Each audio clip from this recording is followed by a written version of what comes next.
Alright, so welcome sa ating collections page na lecture. So, paano natin i-add yun? Punta lang tayo dito and this is how it's going to look like. Okay? So, kung makikita mo dito, yung collections is nandito sa gilid. It's not necessary na ilagay nyo siya sa gitna. Okay? Kasi iniiwasan natin mag-code. Wala kasi tayong option na ilagay siya dito sa gitna without using a CSS code. Okay? Pero still, ibibigay ko sa inyo yung code kung paano natin siya ilalagay dito sa gitna. Ito. So, kunwari palitan natin yan ng Zoom kit. Zoom kit. Okay lang naman na nandyan siya. Pero for me, mas gusto ko nasa gitna siya kasi. Pero itutuloy natin yan mamaya. So, ganito daw yung gagawin natin, i-achieve natin. Yung collections list. So, heading size is medium. Image ratio, square. 3. Okay. Gawin nating 4 kasi, tama ba? Hindi, 3 lang yung collections natin. Alright, color scheme number 1. Okay, that's good. Enable swipe on mobile.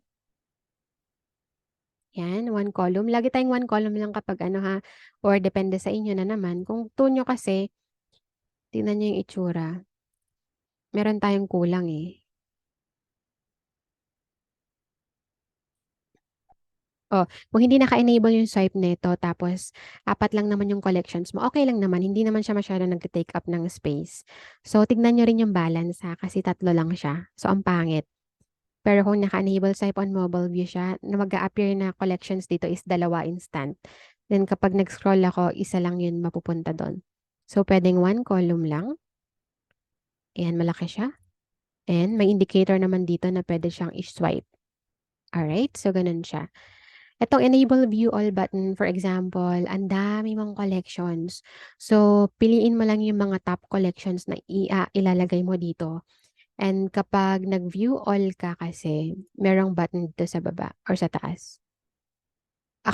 Hindi niya siya makikita ngayon kasi wala na akong ibang collections. 3 lang yung ginawa ko. So, it's either dito siya nag-a-appear view all na arrow or dito sa baba. Parang button siya. Parang ganito yung itsura niya. Okay? So, tatanggalin ko to kasi hindi naman needed.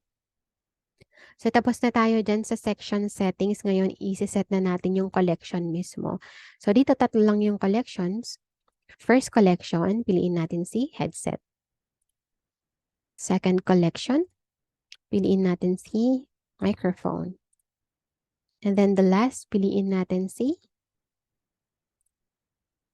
webcam. There you go. So, kahit mag-interchange sila, pero pareho lang naman. Microphone, webcam, and headset. Ayan. Ayan, so na-add na natin yung collection list. Ganun lang siya kadali, right? So, tignan natin yung theme settings nito is standard lang talaga siya. Okay, so gusto ba natin ilagay sa gitna itong Zoom kit? Once again, guys, it's not necessary kasi ang pinapromote nga natin dito is build your website without coding. Possible siya. Pero since gusto ko lang naman i-achieve yung ganong design na sa gitna siya, custom CSS ko siya. Paste ko lang to, wala na kang ibang gagawin. Para yung Zoom kit is napunta siya sa gitna. Nakita niyo yung difference? Tanggalin ko to ha.